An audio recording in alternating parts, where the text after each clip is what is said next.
Tubasubije mwese mu izina ry'Umwami Yesu Kristo. Dushimiye Uwiteka Imana nawe yongeye kutubonanisha. Tunamshukuru Mungu ambaye izina ryawe rihabwa icyubahiro. Mu izina rya Yesu Kristo.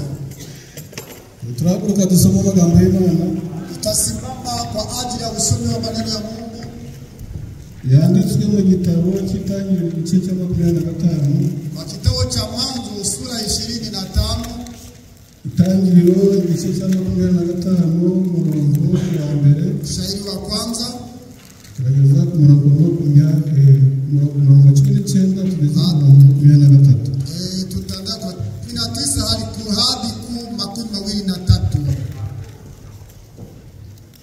Uru nirwo rubyaro rwa Isaka, umwana wa Aburahamu. Aburahamu yabyaye Isaka yari amaze imyaka 40 avutse ubwo yarongoraga Rebeka mwene Betueli, umwaramu w'Ipadaramu, mushiki wa Labani umwaramu. Isaka yingingira umugore we Uwiteka kuko yari ingumba. Uwiteka yemera kwinginga kwe, Rebeka umugore we asamida. Abana bakiranira mu nda ye. Aribaza ati, ubwo bimeze bityo ibi bimbereye wiki? Aragenda ajya kubaza Uwiteka. Uwiteka aramusubiza ati, inda yawe irimo amahanga abiri, amoko abiri azatandukana ahereye akiva ahazavira mu mara yawe. Ubwoko bumwe buzarusha ubundi amaboko, umukuru azaba umugaragu w'umutoya. Amen. Kadusome Acha tusome mara tena igitabo cy'Abami ba mbere, kitabu cha Wafalme wa kwanza igice cya 22, sura 22.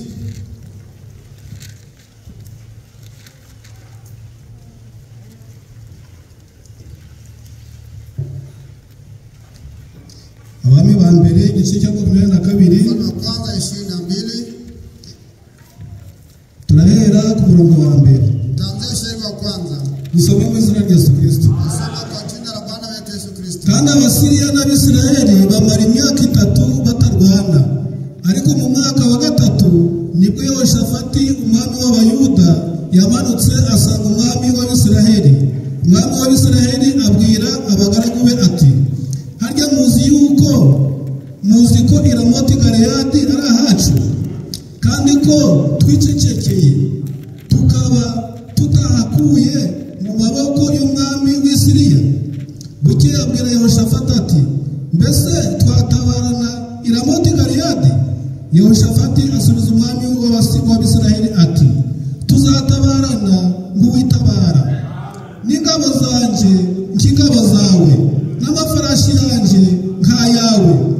Yehoshafati abwira umwami w'Abisirayeli ati, ndakwinginze ubu banza ugishe ijambo ry'Uwiteka inama.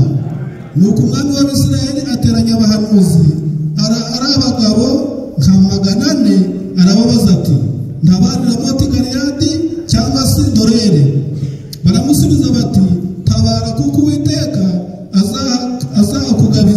azahagabiza umwami.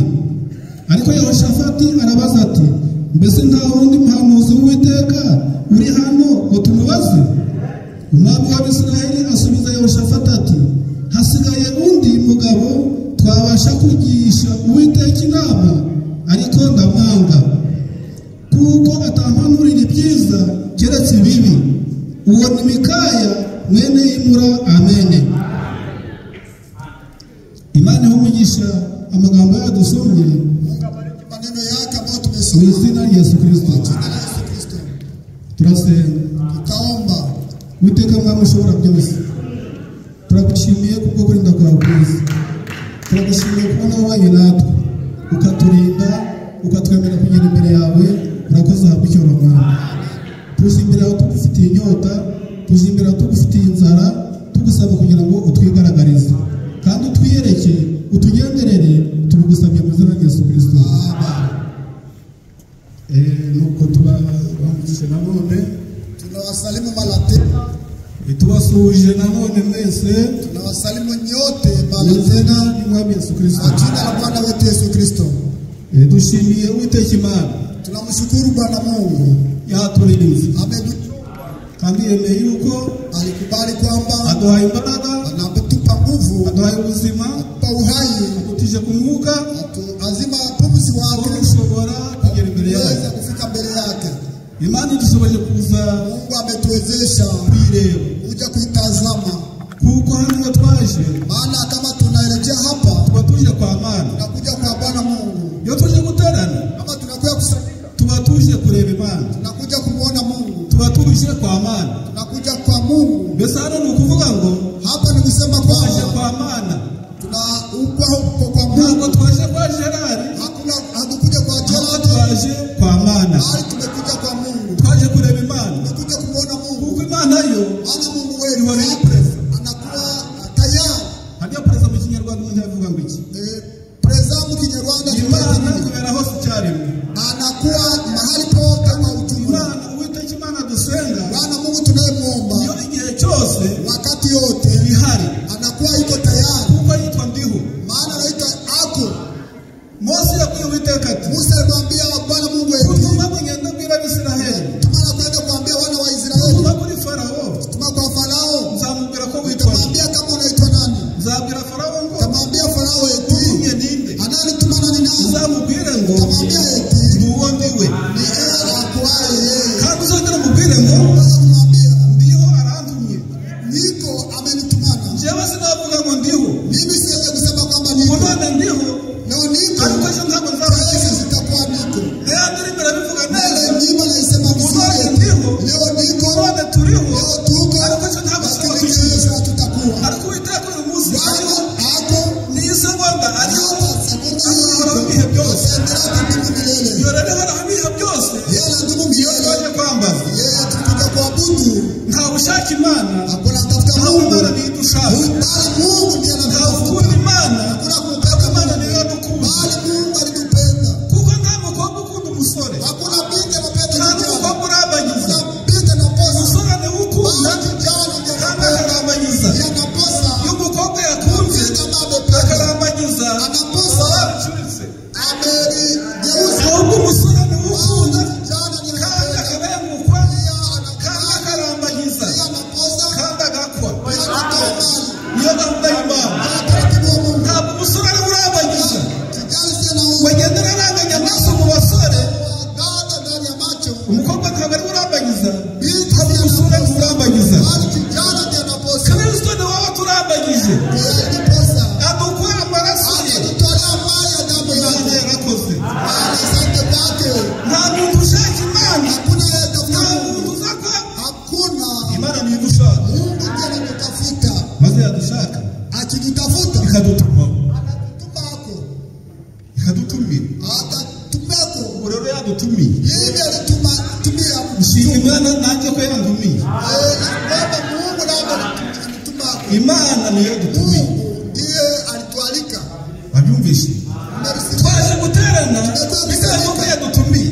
Sababu alitualika. Ntabwo dukunda Imana, ahubwo tuza kuko yadukunze. Bali tunakuja sawa alitupenda. Imana ihabwa icyubahiro. Apewe sifa. Turirimba, tugasenga, tugakora imirimo y'Imana kuko Imana yadukunze. Mungu alitupenda. Ariko mu kubyumva neza rero, Nakusikia mema basi. Imana ihabwa icyubahiro. Mungu apewe sifa. Adamu si we washatse Imana, Adamu si Imana niyo yamushatse. bali Mungu alimtafuta Adamu. Adamu amaze kugwa, Adamu alipanda. Eva baributse,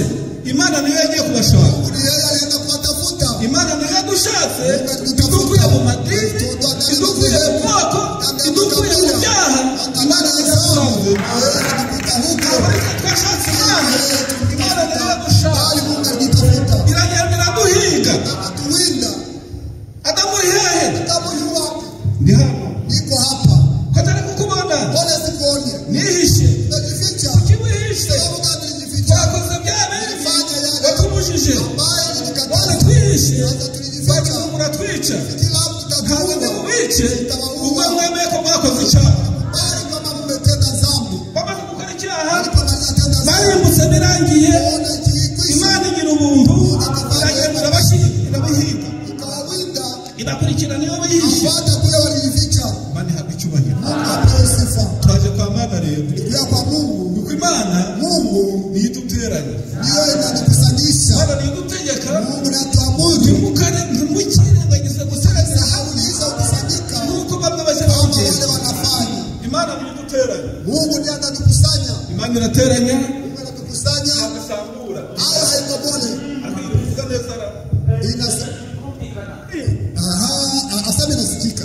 Imana Mungu niyo yakorera abantu aliita watu guterana. kusanyika. Imana Mungu niyo yakorera abantu kuita watu guhura. kukutana. Niba ari babiri, Kama ni wawili, niba ari batatu, kama ni watatu, niba ari iteraniro, kama ni Imana kusanyika. niyo ivuga iti Mungu anasema muze muterane. ndio ni kukusanyike. Yakobo abwira abana bati Akaambia watoto nimuze wake, muterane, ndio ni kukusanyike. maze mbabwire Mwambie bizabaho mu yenye gihe itakuwa kizaza. siku zijazo. Yakobo Yakobo yabwira abana be akawita watoto wake, ndio ni maze kukusanyike. mbabwire Mwambie bizabaho yenye itakuwa mu gihe bizaza. wakati itakuja. Mbega amateraniro meza. Ona makusanyiko mazuri. Uwiteka n'abati Bwana Mungu wetu, ntimwirengagize msilisahau kuteranira hamwe kuko baba babigera. kama wale wanafanya. Imana Mungu niyo idutegeka guterana. Kusanyika. Guteranira hehe? Kusanya wapi? Imbere yayo. Mbele yake. Imana yo ihora iri tayari. Kuwa tayari. Twebwe nitwe Sisi dusiba, wote tunakosa. twebwe nitwe ducumura, Asi twebwe nitwe tubura, tunakosa. ariko Imana yo ihora ihagaze. Mungu anakuwa tayari. Wabyumvise neza? Unasikia vema? Twebwe rimwe na rimwe turacererwa, Tunachelewa. ubundi tugasiba, Kosa ubundi bikatunanira, kushinda. ubundi tukaja mu bindi, ariko Imana yo ihora imeze. Mstari nyororo Ugororotse. uri kuyishaka, Unaitafuta. niyo yagushatse, Nayo ikutafuta. irahari ntugire ikibazo. Sina shida. Urayifuza, Unahitaji. urayikeneye, irahari ntugire ikibazo, Tayari usiwe na shida. irahari ku bwawe. Na kwa sababu yako. Imana irahari ku bw'itorero. Kwa sababu ya kanisa. Imana ihabwa icyubahiro. Imana ihora ari tayari.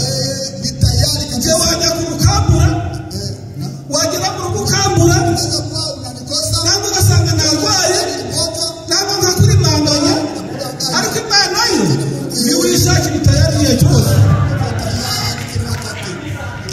Igihe cyose uyakuye irakwitaho. Ikuninira ryari igihe wakoze ibyaha ntubyemere.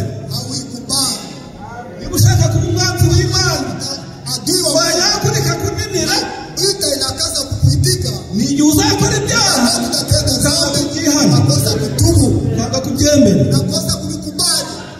Hari uwakora icyaha angana icyaha, ariko Imana yabagiriye imbabazi, iragenda irabashaka. Eva reka twe kubivugira. Eva ariko ibyo yakoze Bibiliya iri kubivuga neza. Ariko ibyo yakoze biruta ibyawe, ariko Imana yaramushatse. Eva abonye Imana imuhindutse hejuru. Basi kandi tuba twiyamye. Wowe nta kindi Imana igusaba. Turi abanyantege cy'Imana irabizi, ariko izo ntege zacu tuzemere, n'amafuti yacu tuzemere. Urabona ko Imana izabibona. Ushaka kuba inshuti y'Imana, wemere intege zawe n'amafuti yawe, ubwire Imana uti ndaje ariko ni umunyantege nke. Imana ihabwa icyubahiro. Uko niko tuza imbere y'Imana, maze Imana nayo ikavuga iti rebe intege nke ze, reka mugendereye. Twumvishe amagambo y'Imana rero atubwira ngo nuko Rebeka Bibiliya iratubwira iti nuko Rebeka nuko ngo Isaka amaze imyaka 40 alipomaliza miaka 40 ngo arongora Rebeka akamuoa Rebeka umukobwa wa Betuweli bibi wa Betueli witwa Aramu. ya Aramu. Ni imisozi yo mu burasirazuba. Milima ya kule mashariki. Ijambo ry'Imana riti Neno la Mungu nuko ngo sasa mu kiraro bwaho ulipokucha Isaka yingingira Rebeka ngo kuko yari ingumba amaze igihe atabyara. Isaka ku myaka ya 40 abashingiwe Rebeka none atinze gusaba, atinze kugira inda, none bimuteye agahinda, bimubujije amahoro. Isaka mwene Aburahamu mwene Tera akagenda no kuri Adamu. Bibiliya iti nuko Rebeka ageze kwa mugabo we atinda gusamira, atinda kubyara, bimutera ikibazo, bimutera ingorane, bituma ataka umugabo we. Atinze kubyara ashamburiye umugabo we kubyara. Isaka na wati wisi ndabizi ko atari cyo utanga urubyaro wese wazani ko uri ingumba. Rebeka na wati ko uri nawe ingumba ngende sunyi sinigeze kubagana kuko ababyeyi banjye bamaze kubagana ntabwo ndabosi. Isaka na wati nanjye ku myaka 40 nanjye ndesugi ntabwo nigeze kubagana kuko wacu n'abafrere yuko ku myaka 40 nkaba nari mbese mwa mama ntabwo yazi mbega umufurere mwiza. Isaka ku myaka 40 abana basa na nyina ntabwo yari gukora ku bitugu by'umukobwa. Uzikururira ingorane uzakora abakobwa b'abandi ukiri cyanyoko uzaba ugiye kwikururira ibyago. Isaka ku myaka 40 Rebeka nawe ati bakigisha yuko ari ugutegereza gushaka kw'Imana nuko batwigishije. Isaka aratekereza none umupira kungarukiye none kange nuze kubaza Imana. Bibiliya iti nuko ngo Isaka ngo aragenda abibwira Uwiteka. Uhuye n'ikibazo genda ukibwira Imana. nuko ngo Isaka abonye bimunaniye abonye umupira ungarukiye igitego yiwe aravuga ati nta wundi bagisubiza nta wundi bakimfashamo usibye gutekereza. nuko baragenda abibwira Imana yinginga Imana ubwa Rebeka umugore we ngo bukeye mu gitondo maze Rebeka basama inda. Amasengesho si meza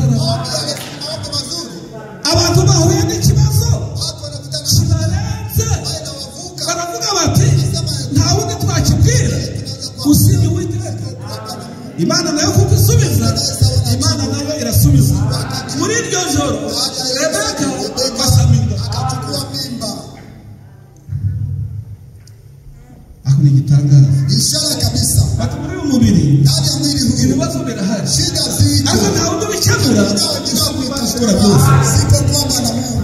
Rebeka wahangayitse yabuze imbyaro, yahangayitse abuze imbyaro none abonye asama inda nayo imuteye ikibazo. bukeye mu gitondo amaze gusama inda ubona uko bumunda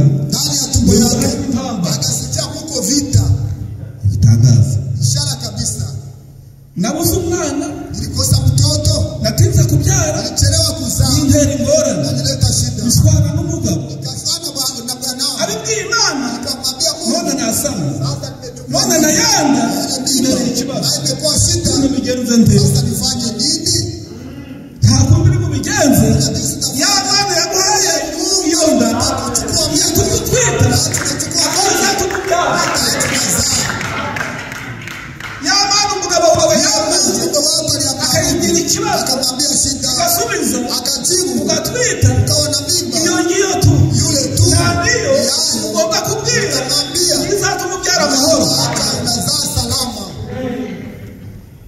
Imana ihabwa icyubahiro Mungu apewe sifa. nuko ngo Rebeka abonye bimuyobeye Alipoona wari nimemchosa, umukunda kasikia bari mimba intambara yake, unakuwa vita. bakazemva mu nda Kasikia mtu wari yake, Nigeri gusa unakuwa teke, ari Nigeri unakuwa ari teke. Abakofi Wanapigana makofi. wari intambara Ni vita. none ko mu nda habaye intambara Uone tumbo yangu unakuwa vita. nahangayitse Nilihangaika, natinze kubyara nimechelewa kuzaa. none ndasamye Sasa nimechukua mimba. intambara zibaye Hiyo zose vita inakuwa none mingi. bigenda gute Sasa nifanye nini? ya Mana Yule Mungu iyo ndibibibwira yao nitamwambia, ariko reka nkubwire acha nikwambie, itorero ndani ya kanisa ritangira intambara hata na vita, ritangira intambara naanza vita. bigisaba Mnapochukua itorero ry'Abisiraheli kanisa la wana wa ryatangiye Israeli intambara linaanza vita. bigisaba Linapoanza Abisiraheli wana wa batangiye Israeli intambara wanaanza vita, batangiye urugamba wanaanza vita. Isiraheli Israeli agisaba anapochukuliwa kaka mimba, Isiraheli ni Israeli ni nani? kaka Gisoro karaje Ile tabia inakuya. Serushako Sarushabu. kaka Isiraheli ni Israeli ni nani? ni Yakobo Ni Yakobo. Isiraheli ni Yakobo Israeli ni Yakobo. agisaba mu nda ya nyina Rebeka Rebeka yatangiranye intambara alianza na vita. intambara Vita zatangiye mu zilianzia nda ya nyina ndani Rebeka ya tumbo lake. ari kurwana n'akazi ari kurwana na Esawu bene se bari mu nda hamwe yake wakiwa ndani ya tumbo. nawe ubwira abantu bari mu nda imwe Watu wako ndani ibishuhe ni bimwe bari kugaburirwa ibere rimwe ariko bahereye intambara mu nda vita ndani ya tumbo. ko mwabyumvishe Mnasikia? musikane mu gutinyiki Sasa mnaogopa itorero ritagira kanisa intambara anaanza vita. bigisaba umufurere atangiza intambara Mungu anakuwa na shida wakati anabatizwa. hamwe ni bangahe Wanda akabatizwa uwo munsi iwabo bakamuca wewe wanakita ngongeye muri basazi ndani ya wachawi ngongeye muri banakurose kulota ndakwereka itakuonyesha icumu yari yarabitse kure kwenye aliweka mbali icumu kuti ngongeye muri basazi kwa ndani ya wale wachawi. babandi banakurose Wale wanasema Shanda kweli. itakuonyesha wende mbali. ni bangahe babikoreye hano Wangapi walitendewa ile? ni bangahe Wangapi babikoreye walitendewa ile? akibatizwa uwo munsi Alipomaliza akamwirukaho agakorongera anakimbia. intambara itangiye ryari Vita imeanza yabatizwa lini? uwo munsi Wakati amebatiza abo Yesu. bagendanaga Wenye mlikuwa mnatembea pamoja, wanaenda bose baraguciye wote wagiye wanakukata. muri babasazi Hata na wale wachawi, wagiye muri babahutu wale wahutu niko bajyaga bambwira walikuwa wananiambia, twabene ndahura n'abagiyemo tutakuonyesha. imana ihabwa icyubahiro Mungu apewe sifa. ongere nkubwire ngo Acha nikwambie, Rebeka Rebeka abonye bimuyobeye aliona inamshinda, aravuga ati akasema eti none ubwo bimbereye bityo hivi imekuwa vile, none sasa mbigenze nte fanye nini? ubwo bimbereye bityo Imekuwa hivi, ubwo bimbereye bityo hivi imekuwa hivi, none mbigenze sasa nifanye nini? none mbereye wiki Sasa nakuwako kwa ajili ya nini? iri kutubwira Biblia inatuambia vile, ubwo bibaye hivi bityo imekuwa vile, none mbereye wiki sasa nako kwa ajili ya nini? Rebeka yahuye Rebeka n'intambara alikuwa na shida ndani ya tumbo lake. ijambo ry'Imana riri Neno la Mungu wetu ariheba akakata tamaa, akazofika, aravuga ati akasema ubwo eti bimbereye hivi wiki imekuwa vile, none mbereye wiki sasa ninaishi kwa ajili ya nini? Biblia y'igifaransa Biblia ya Kifaransa inasema eti none ubwo bimbereye hivi wiki imekuwa hivi sasa. none inda yaziye Sasa hii tumbi ilikuja kwa ajili ya nini? Wana wa Israeli nilichukua yasabye gutwita aliomba kuchukua mimba na kuzaa. yatwisa Sasa amechukua mimba, alikuwa ngoja kuzaa. Sasa nashuta kwa ajili ya tumbo lake. ubwo bimbereye Hivi gutya imekuwa vile, none sasa mbereye wiki naishi kwa ajili ya nini? izindi bibiliya nk'iyigifaransa ikavuga Zingine Biblia kama Kifaransa nasema eti none ubwo bimbereye hivi gutya imekuwa hivi sasa. inda Hii kubera mimba iki nayisaba sababu gani niliichukua? kufungua. Kifaransa cyo kiri Kifaransa hayo na tafsiri vile. ubwo bimbereye Hili imekuwa vile. zikaba zintambara intambara Inakuwa vita. ubundi nta mahoro Hakuna aho salama. narindi nta mahoro Kwenye nilikuwa none na ndahano nta mahoro hakuna salama. none iyi nda Sasa hii mimba nahisemo iyi nilichukua kwa ajili ya nini? urukundo Unasikia vile? tuzasanga imana Mimi tunafanya Mungu, tunampotosha Mungu. imana ihabwa icyubahiro Mungu sifa kwa jina la Yesu Kristo.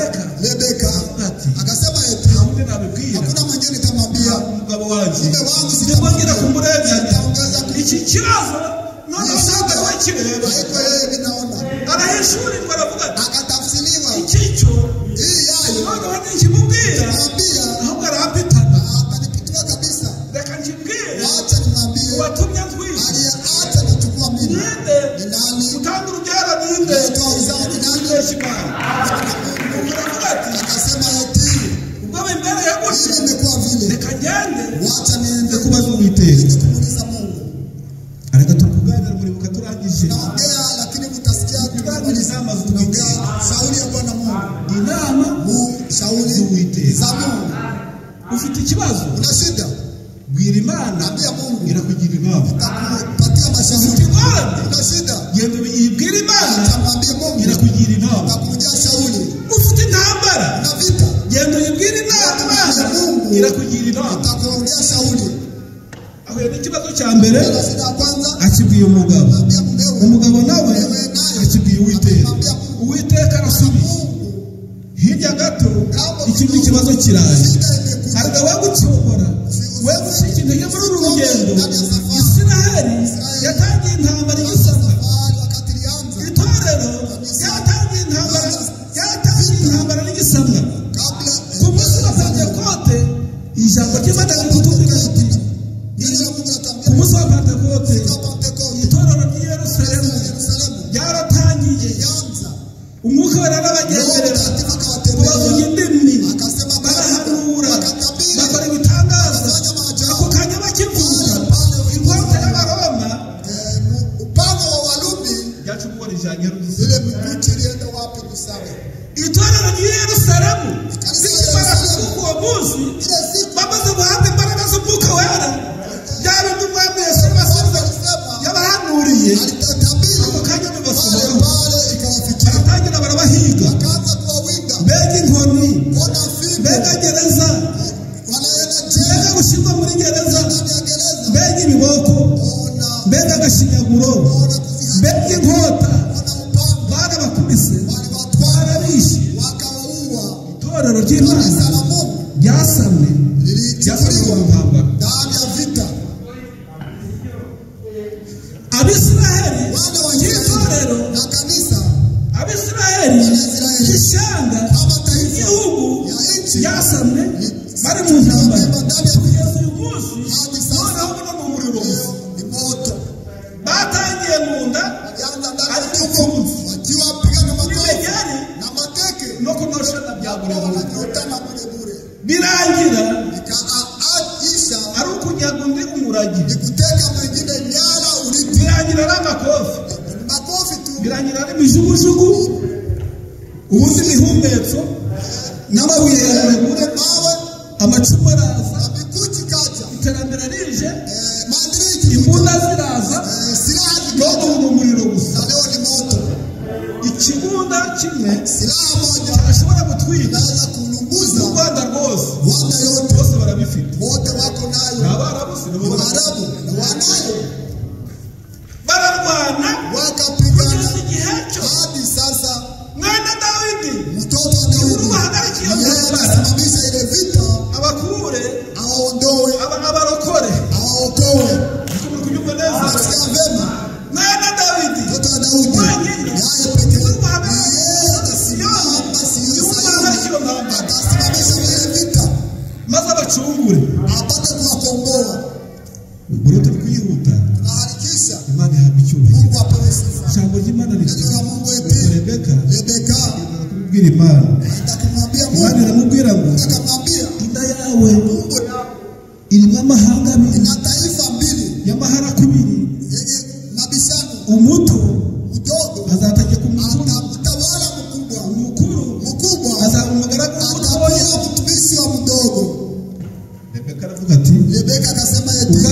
bimeze ubwo menye intambara ziri mu nda yanjye reka niyakire ngende ndwana n'urugamba ibibazo byose mpura nabyo nzabwira Imana nzabigenda imfasha nzaza kubona mbona ibyaye amahoro barara mwihangane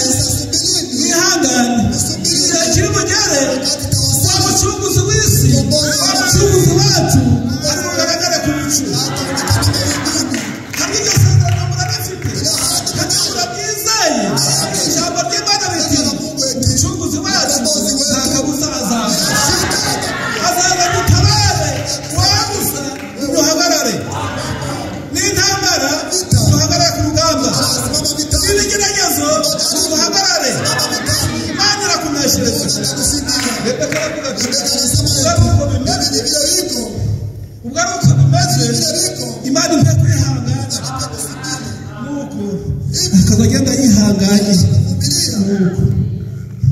agenda yihanganye kugeza igihe agiye kubona abone abyaye amahoro Imana ihabwa icyubahiro naho Yehoshafati ijambo ry'Imana riti Ahabu umwami w'Abisiraheli abwira ingabo ze ati akamwambia majeshi yake uzi neza ko unajua kwamba Ramoti Galeyadi mahali petu kandi ko tugomba kuhakura mu maboko lazima kuondoa ndani ya mfalme wao wafashe alipoteka nyara ye na hacu ni petu bane tubigeze sasa tufanye tugendere twende tubatere tupambane tupigane tupadilishe iyo nama ni ile shauri ni hayo iyo nama ni ile shauri ni nzuri kabisa akasema ile shauri ni nzuri kana turatera twese sasa tutabambia peke yetu halaza umwami w'Abisiraheli mfalme wa Israeli Yehoshafati azadutabara tusaidie kuko n'umuturanyi sababu ni mjilani ntambara ile vita azadufashe atusaidie Ahabu umwami w'Abayuda mfalme wa Yuda abwira Yehoshafati akamwambia Yehoshafati ntabara Joni unisaidie mfite intambara na vita hari agasozi kuna mlima batunyaga teka nyara ushaka kukagaruza naenda kuirudisha Yehoshafati eti ni hehe ni wapi arahamubwira akamwambia none sasa twatera tunaweza kuvambia wanje bila kuanza tushubiteke inama mwambia Bwana Mungu Sauli reka tubanze acha tuanze tushubiteke inama Sauli Mungu tubone gutera tuone kuvamia Imana ihabwa icyubahiro Mungu apewe sifa ni inama z'Uwiteka mu madakika makeya turabwirana tuti tuganira tuti inama z'Uwiteka mwaje hano muje kumva inama z'Uwiteka twaje guterana tuje kumva inama z'Uwiteka inama z'Uwiteka ni izihe inama z'Uwiteka zirubaka inama z'Uwiteka ziratsinda zikanesha zikagira amahoro zikagira umutekano zikagera ku ntsinzi Abisiraheli nta kintu bakoraga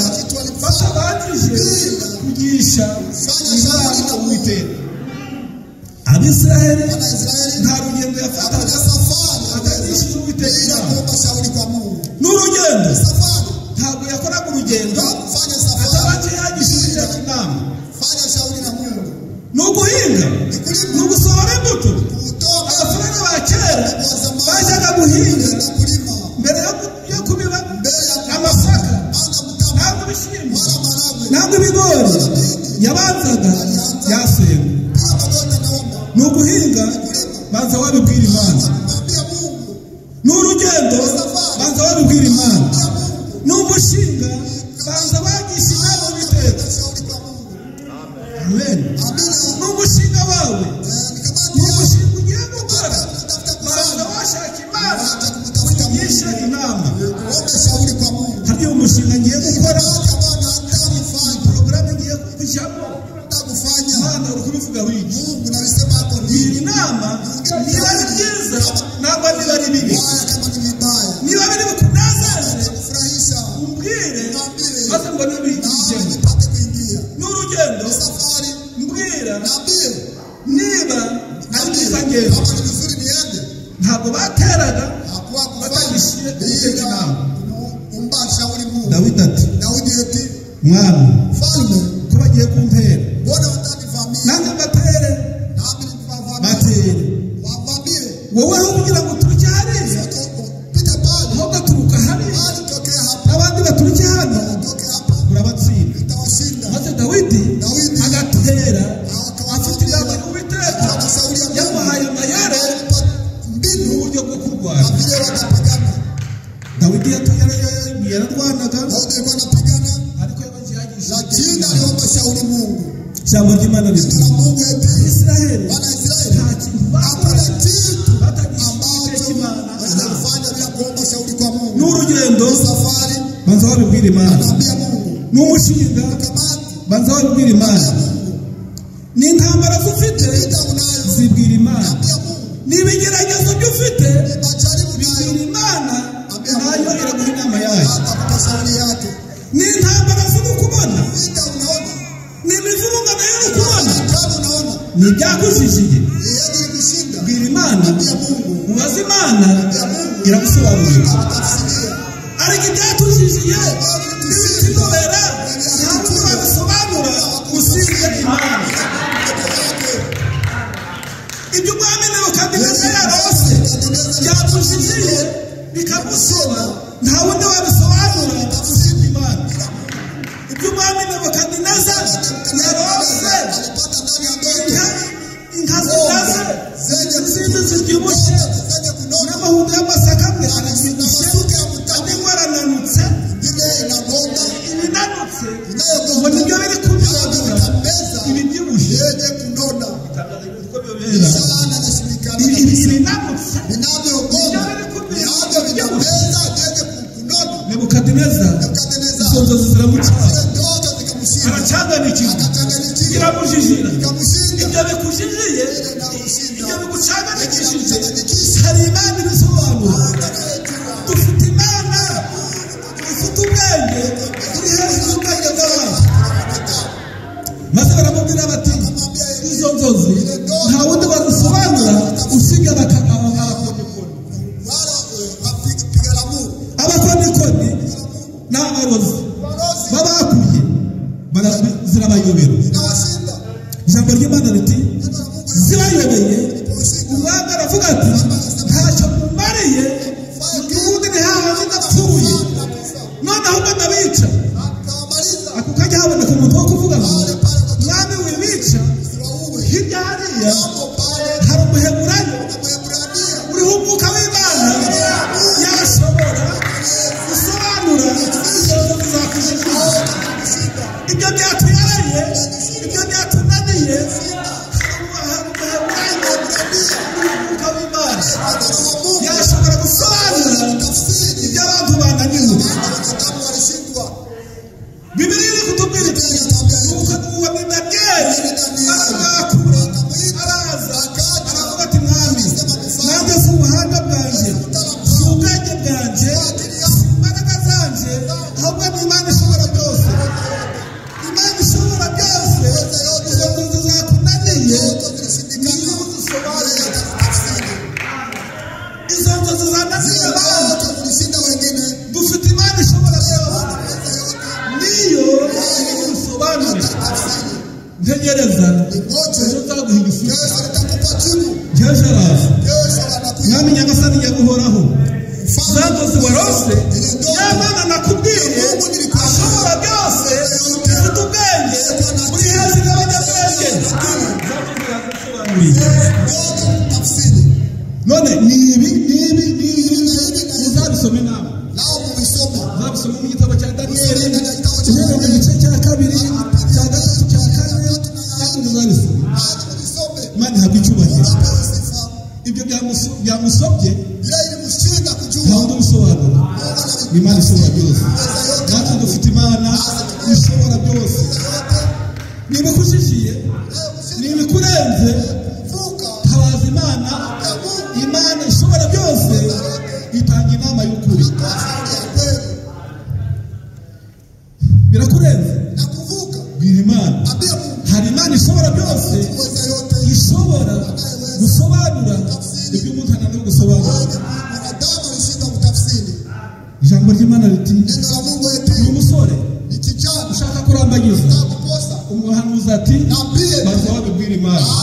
Imana nayo iraguha inama.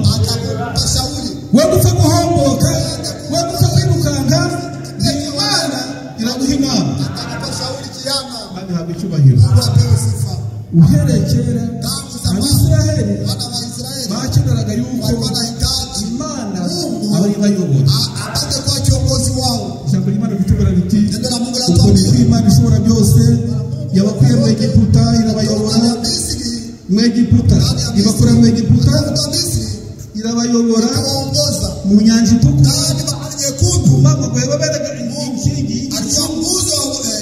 nijoro ikababera inkingi y'umuriro irabayobora ibambutsa inyanja itukura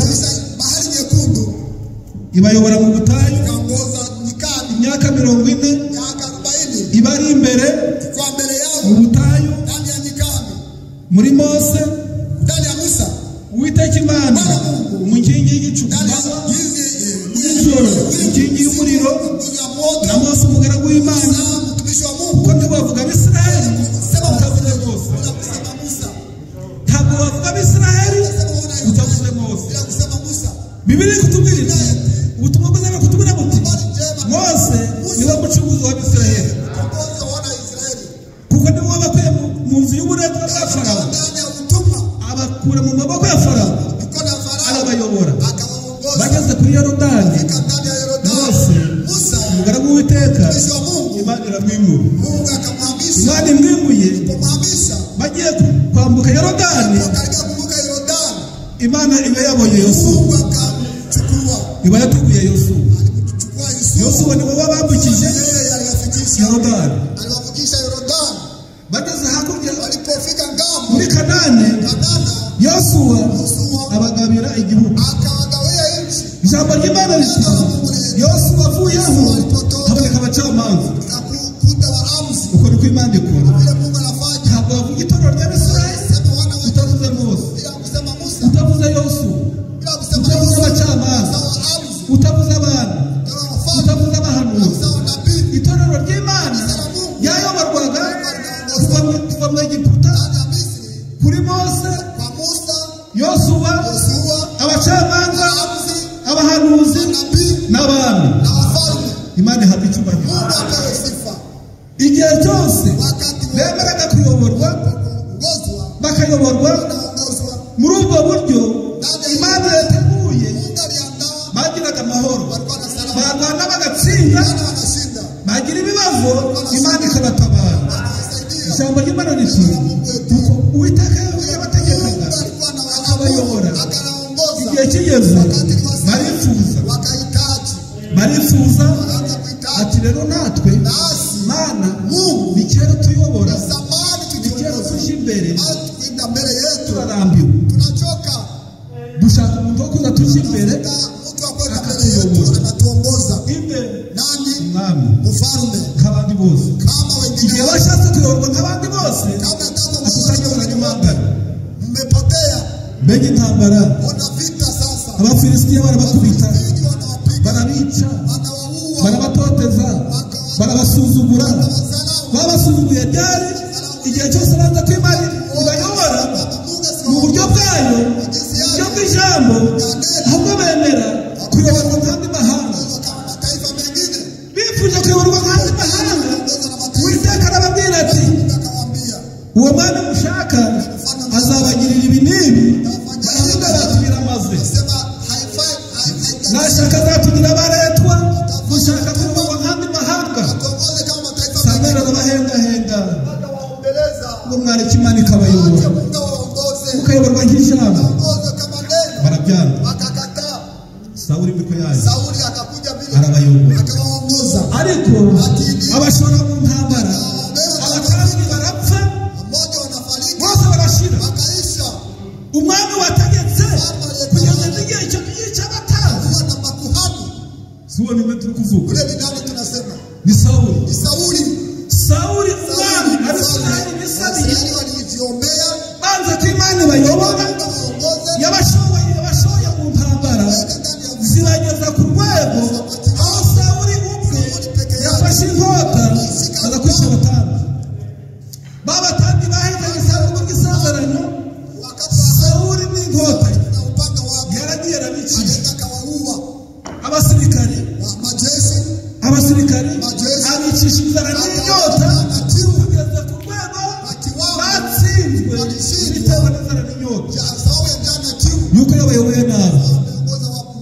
kugwa neza. nasikia vema. Imani ihabwa icyubahiro Wapewe mu sifa izina rya Yesu Kristo. kwa jina la Yesu Kristo.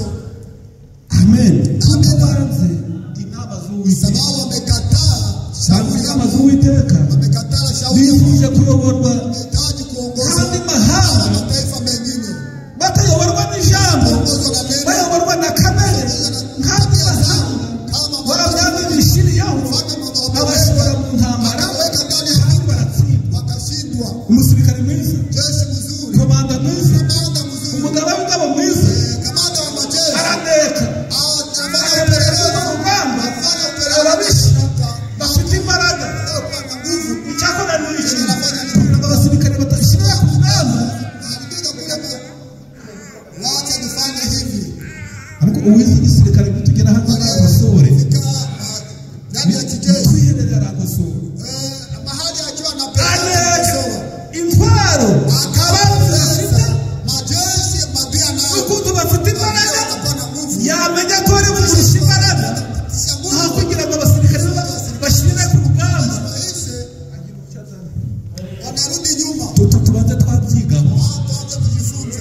tubanze Tuanze kujifunza. nitugera hanze twiherereza Basi hadi pamoja kama nimefanya masio aho kugira ngo twese dushyire ku rugamba sote tuishi dusenga aho twihimye gato, ariko be kubimenya, lakini wasijue. dukore ku buryo be kubimenya. Tufanye vile hawatajua. Sawa.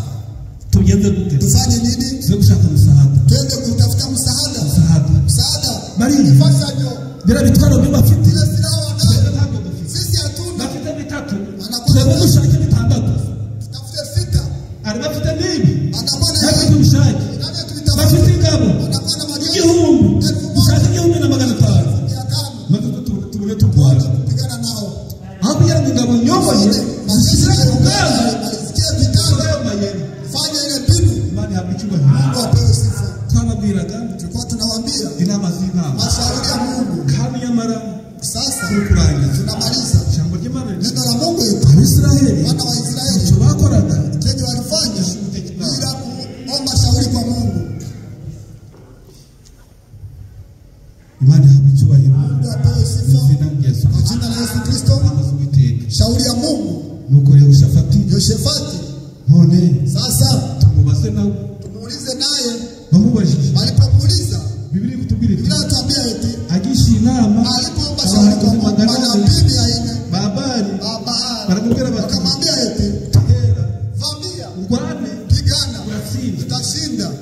Yehoshafati arabireba Yoshefati akaona ntabwo mbyemeye, sikubali. baganane bahurije ku kintu kimwe, Tunisha kwa kitu moja. wagira ntabwo mbyemeye. Hapana, sikubali. Nta wundi muhanuzi w'umuhanga Ambaye kwa pembeni arahari, ako ariko ndamwanga chini na mkataa. ukamhanurira ibibi. Sababu anamtabiria mabaya. Uwo rero wanga Yule ambaye ukamhanurira ibibi anatabiri mabaya, ni buri muka yeye anakuwa na w'Imana. roho wa Mungu. Mwako Tumuite. barabara Akamuita Mikaya Mikaya mwene Imuru. mtoto wa Ijambo Imuru. ry'Imana riti Neno la Mungu eti wame dutabare Sasa iramoti Moti Galiyadi Galiyadi. turanesha. tutashinda. Yehoshafati ati Yoshefati eti tabara. wende utashinda. Aha baravuga ati Hawa akasema eti sinakubwiye nilikwambia abanindi banga hawa ni majanja. biriya byavuze ngo Biblia ibyo inasema mutima nao kutoka ndani ya moyo tubesha na tudanganya. tubize ukuri Mwambie kweli. babize ukuri. Mwambie kweli. Ndarebye Niliona mbona mu ijuru Bwana mbinguni habaye mu inama, nakaa na shauri. none inama ibaye mu ijuru. Shauri kwa mbinguni. Imana yashatse umuntu wo gutuma iramubura, kuko ibyo yari igiye kumutumamo ari ibintu Vitu byo kubacanga. ya kuwachanganyikisha. None habonetse umwuka mubi, agiye mu bahanuzi 400 Na Biblia hii bose barakubeshya. wote Ariko wanakudanganya. ubundi agiye mu ijuru Niona mbinguni. mbona ingabo z'Abisiraheli zitataniye ku misozi zitagira umwungeri. Sina mchungaji. Banga sinakubwiye Nilikwambia. uwo mwungeri avuze si njyewe, Mpanuye ko ndimutse. Nasema kwamba nitakufa. mumufate. Umushike. Bari baramufasha Wakamshika. bamushyira mu nzu y'imbohe. Wakamweka gerezani. Imana ihabwa icyubahiro. Mungu apewe sifa. Nawe arababwira ati Na akawaambia nubwo muri bunshyire mu nzu y'imbohe, ameniweka ariko gerezani. ibyo mbabwiye ni elfidire senyeri, ni uwiteka Imana nawe Bwana ntabwo muri butsinde, kuko uwiteka Imana avuze ko ingabo z'Abisiraheli zitataniye ku misozi. zinatawanyika kwenye mlima. Iyo baba abanyabwenge bari kubireka, bari kureka gutera. Waliacha kuvamia. Kubyumva neza, ubuhanuzi buboneka kugira ngo abahanuriye nawe yifata abone uburyo yirinda. Ako si wowe bakubwira ngo nujya ndabona itawuni imodoka irakugonga ukaba ukigiyeyo, wabireka da. Imana ihabwa icyubahiro. Inama z'Uwiteka. Ahabu yanze inama z'Uwiteka. Ibyo Mikaya yamuhanuriye byarasohoye nta kabuza. Imana ihabwa icyubahiro. Hari ushaka Imana, Imana irahari. Imana ihari tayari. Twebwe nitwe tubura, twebwe nitwe dukosa. Ufite ikibazo n'umugabo wawe, sanga Imana iraguha inama. Ufite ikibazo n'umugore wawe, sanga Imana iraguha inama. Aho gutandukana, sanga Imana iraguha inama. Gutandukana si cyo kibazo, kuko nutandukana n'umugabo n'umugore wawe n'ubundi uzanashaka undi kandi uzawusambanya. Kuko haranditswe ngo umugabo yakuzasenda umugore we atamuhoye gusambanya. Ariko byose byanditswe da, haranditswe ngo umugabo yakuzasenda umugore we atamuhoye gusambanya. Niba umusanze wagushaka undi rero, kandi umusenze umuteye gusambana, kandi nawe uracyari mutoya. Ubwo rero uzaba marayika, n'abamarayika bubacunga ukazana uri kubeshya. Imana ihabwa icyubahiro mu izina rya Yesu Kristo. Sanga Imana iraguha inama maze guha igihagararo.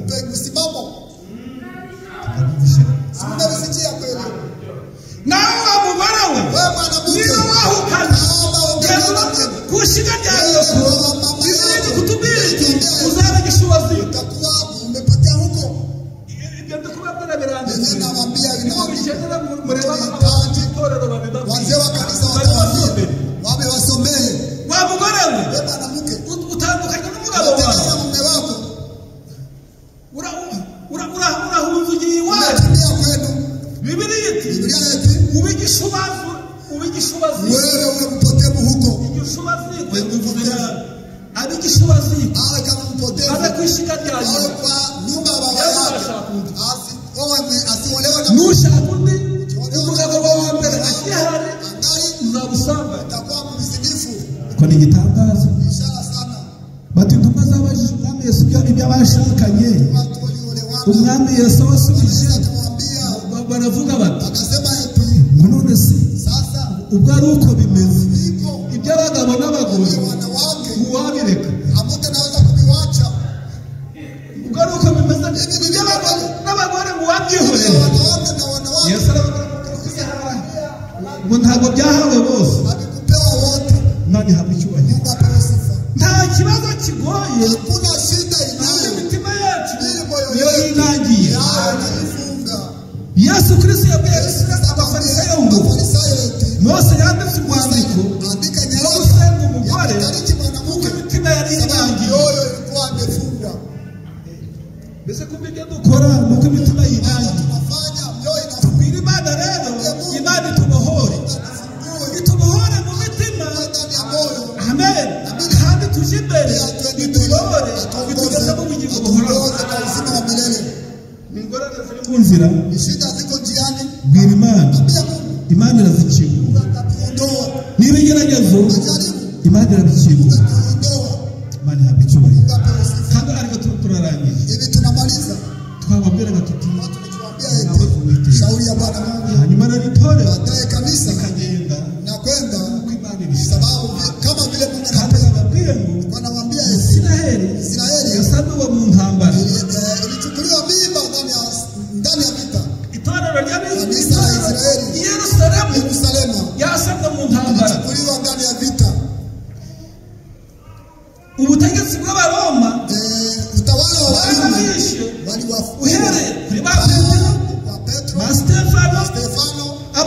babakereza wanawake babafunguza amada wakaondoa mimba babashiha wakawakata kichwa.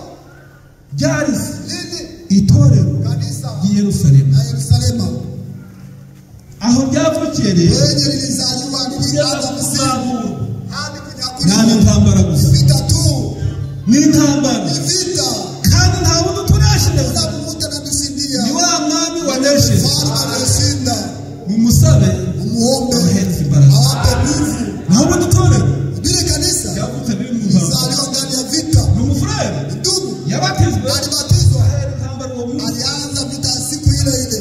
ni ibisanzwe Ni kama kawaida, bisobanura gusa nta bishasha hakuna mapya, nta bishasha hakuna mipya. je nigeze mbona aha Mimi niliwahi kuona nafasi, ndibuhavuye sitapasema. umukozi ari kuri shere ngo Mtumishi yuko kumimbara ari kubwiriza akihubiri, abantu baraza watu wakuko wakaja, nyabembwe ile mimbafi nasema nini? ari kubwiriza Akihubiri hano hapo, intambara ni toto vita ni kanisa. toto Hii ni kidogo sana, hiyo ni kama majiwe. ngo Israeli buno mu muriro gusa Ingereza ni moto. ari kubwiriza Akihubiri bavagari wakatoka kama pale, abasore bafite imbaraga Wabijana. waba uruterura rimwe agahwanya rimwe asimama moja na mnyakuwa na shika limoja guterura rimwe nyakuwa kakunyagambo bila no kutingisika guterura na no kunyakua kuja kurundira mu naweza kutikika nyuma. Nyamaza, mafu bajya kurundira hirya naweza kurudika huko niko ni nyinshi na fimbo n'abasukura kenshi salamu. undi wari wibereye nk'umurindira Mwingine alikuwa kwenye ofisi uharanda habo pale, mtapanguka kabisa, akakimbia imodoka akashika gari, yaragaruki siwe kwenye lirudilia ntabwo ndagiye baanguke hapo, mnakwenda. nta kindi rero Hakuna wengine. ni uko itorero Sawa kabisa, yaravutse lilizaliwa ndani ya vita, yaravutse rirwana lilizaliwa ilijipigana rwanda kuzamurwa hadi Biblia likanyakuliwa. inatubwira Inatuambia eti imana iraduha imbaraga nimara kuduha imbaraga cya kiyoka gihabuke gishaka gutsotsoba abana b'umuhungu ule mtoto kijana, ikiyoka ile nyoka itorero rihafi kanisa ryaduka ilipewa nguvu ya mwisho. cya kiyoka Ile nyoka kivuga kiti sema ya aracitse ananiponyoka ngo kizasama akanwa kacyo na adua kinywa ngo kugira ngo kusudi ngo kizahiga wa mwana w'umuhungu w'igicaca mbere mtoto kijana. Biblia iratubwira iti wa mwana w'umuhungu barahungishwa atakimbizwa ngo cya kiyoka ngo gicira amazi menshi tema maji amatembane wamugore hata kukitoa ule mke. ko mwarabisomye Ulivisoma. mwana haba icyubahiro Mungu apewe sifa. Kanisa rigarinda gushingura ikirenge nyakuwa mguu hapa inyuma nyuma ya ari umuriro moto n'amasasu na masasi n'intambara na nyinshi vita nyingi. harahirwa abari buhagarara mugabo harahirwa abari buhagarara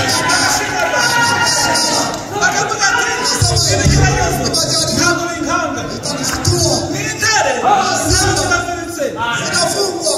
umukristo yageze hariya abona intare yewe noneho zirazica mu mutwe ijwi ngo riramubwira ngo witinya izo ntare Siogope, simba zinafungwa. Zile simba unajua vile zilifungwa. intare ngo zari zimeze gutya Simba zilikuwa hivi. Ndio, kwa zinaonana macho kwa macho. Moja hapa na nyingine hapa. umukristo Ni jambo Kristo. kugira ngo agere siyoni Sasa hivi ijwi lazima pite hapa. riramubwira ngo Sauti kamwambia, zile simba unaona zinafungwa. hari umugozi w'izindi Kama inafungwa huko, ntabwo yakwinjira hawezi kubiana. ntabwo iri bugukoraho Usa. ntinyuka Usiogope. Zinafungwa. Acha niwaambie. Zinafungwa. Simba zinafungwa. abanyabwoba Wao wenye woga. Wao zitakula. reka nkubwire ngo Acha nikwambie, ni ugusenga imana kuomba Mungu, tugasengera tunaomba Mungu, tunaombeana madhaifu kati yetu, tukabasabira imbaraga tunaombea Mungu. kandi narababwiye ngo Niwaambia eti kandi narababwiye ngo niwaambia eti intare simba yishaka kurya inka kana tafuta kula ng'ombe kumbi kundi hadi babyita utamaganga yayo hadi nayo babona amaganga poteza mkoyo wake amaganga ni mkoyo wake amaganga yayo mkoyo wake umurizo wayo kwenye mkia ikaminsha mu inaanza kupoteza humo ndani ya kundi la ng'ombe bakanukira wanakuwa na harufu mbaya ukiwe anakuwa na harufu mbaya yakukaza akimbia intare simba ikabibonye inapata umurariro napata mawindo wirinde rero we kumurariro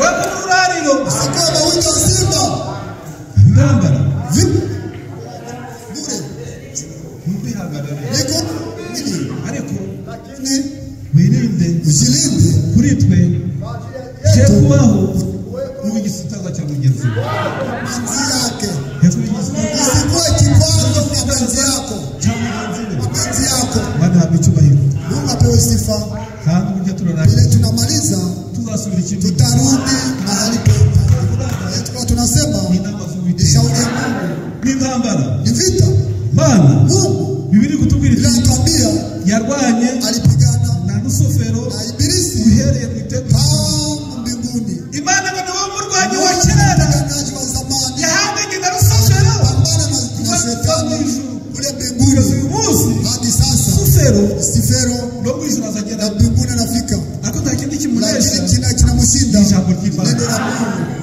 ijambo ry'Imana neno la Mungu Imana twebera tuti Mungu tunamwambia Mungu dukeneye inama zawe tunahitaji shauri yako tukomeze tuimarishe iri nama tushauri na kwa vile Mungu apewe sifa kandi ngo turabasezera hivi tunawaaga naho ikindi kama siku